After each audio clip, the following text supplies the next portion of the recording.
Assalamualaikum warahmatullahi wabarakatuh. Saya Muhammad Faridul Farizi dari kelas 12 MIPA 5. Di sini saya akan menceritakan tentang biografi Ahmad Tohari. Ahmad Tohari dikenal sebagai pengarang trilogi novel Ronggeng Duku Paru 1982, Lintang Kemukus Dini Hari 1985, dan Jantera Biang Lala 1986. Dia lahir 13 Juni 1948 di Tinggrang Jaya, Kecamatan Jatilawang, Banyumas, Jawa Tengah, dari keluarga santri. Ayahnya adalah seorang kiai pegawai KUA dan ibunya pedagang kain. Ahmad Tohari menikah tahun 1970 dengan Siti Syamsiah yang bekerja sebagai guru SD. Dari perkawinannya itu, ia dikaruniai 5 orang anak. Ahmad Tohari mengantongi ijazah SMA 2 Purwakerto, kemudian ia kuliah di Fakultas Ekonomi Universitas Jenderal Sudirman Unsud Purwakerto 1974 sampai 1975. Selanjutnya ia pindah ke Fakultas Sosial Politik 1975-1976, juga hanya dijalaninya selama 1 tahun.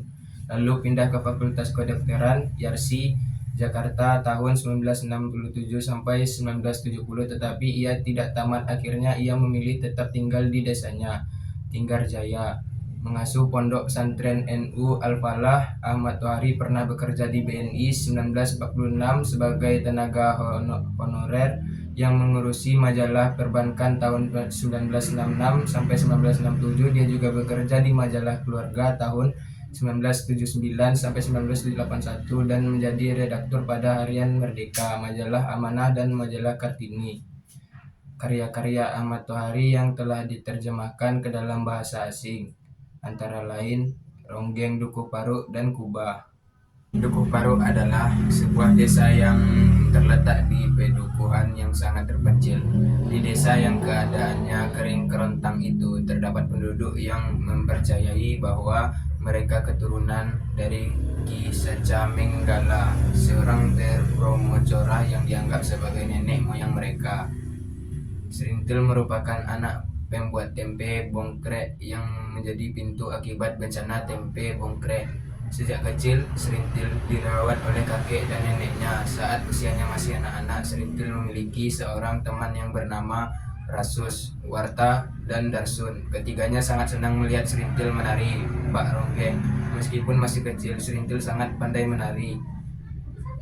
Suatu ketika Serintil menari, Rasus dengan teman-temannya mengiringi tarian dengan tambang dan musik. Meskipun suara calung dan gendang tersebut dibuat dari mulut mereka, Serintil menari serupa tarian ronggeng.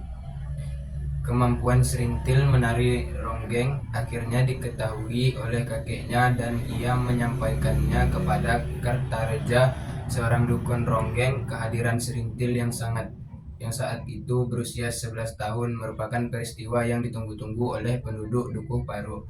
Kemampuan Serintil menari ronggeng menghidupkan kembali tradisi selama ini telah hilang. Lalu Serintil diasuh oleh Kartareja dengan istrinya untuk dijadikan seorang ronggeng besar kebanggaan Dukuh Paru. Kabar munculnya seorang ronggeng baru yang sudah 12 tahun lamanya sirna terdengar oleh masyarakat. Senyum bahagia mekar di wajah mereka. Senang rasanya akhirnya Dukuh Paru yang sudah lama tidur kembali bangun.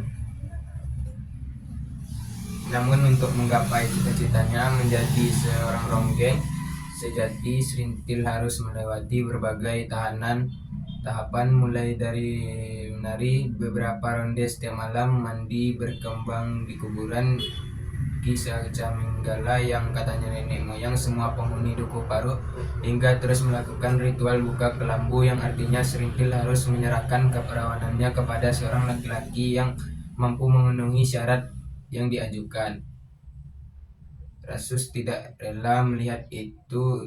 Ia tidak rela melihat Serintil melepas kesuciannya begitu saja demi ritual buka kelambu. Untuk menjadi ronggeng yang sesungguhnya, Serintil juga berada di dalam kebimbangan antara ingin menjadi ronggeng yang sesungguhnya dan merasa takut melakukan ritual tersebut.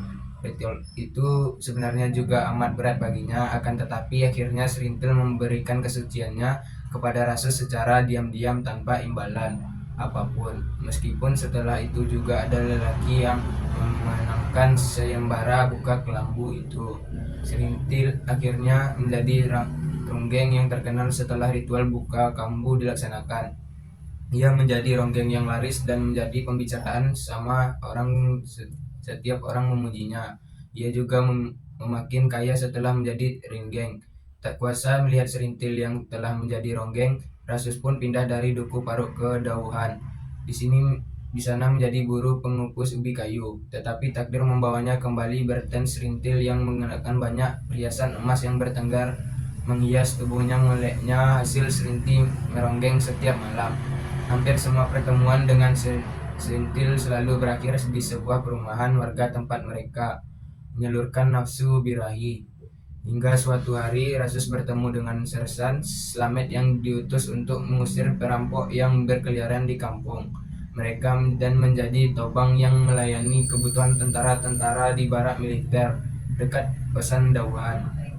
Rasus pun akhirnya juga diangkat menjadi seorang tentara berkat kejujuran dan kegigihannya. Setelah menjadi ronggeng, justru serintil menyadari bahwa ia mencintai Rasus. Ia ingin merasakan kelembutan sentuhan lelaki dan merasa jenuh menjadi ronggeng.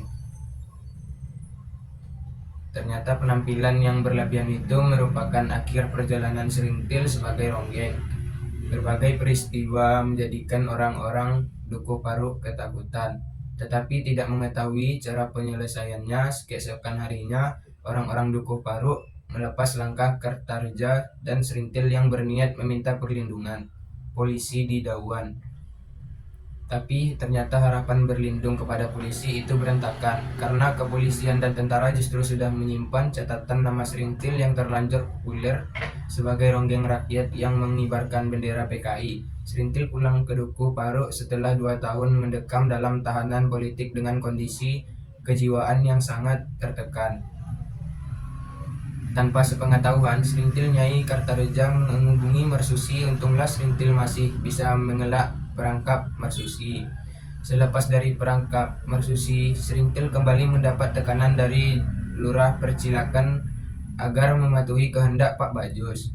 Bajus hendak menikahi serintil hingga serintil berusaha mencintai Bujus, tapi serintil sangat kecewa karena Bujus ternyata laki-laki impoten yang justru hanya berniat menawarkannya kepada seorang pejabat proyek. Serintil pun mengalami goncangan jiwa dan akhirnya menderita sakit. Gila sampainya akhir dibawa ke rumah sakit jiwa oleh Rasus.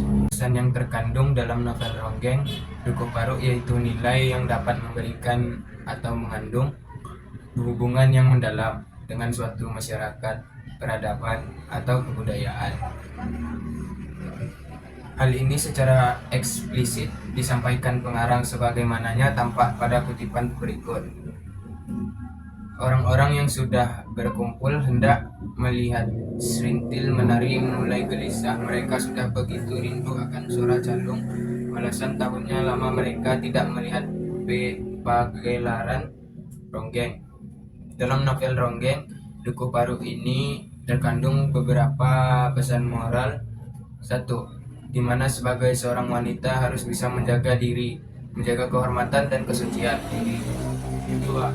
Hendaknya kita menjaga dan melestarikan kebudayaan nenek moyang, yaitu kebudayaan yang memang patut untuk dilestarikan.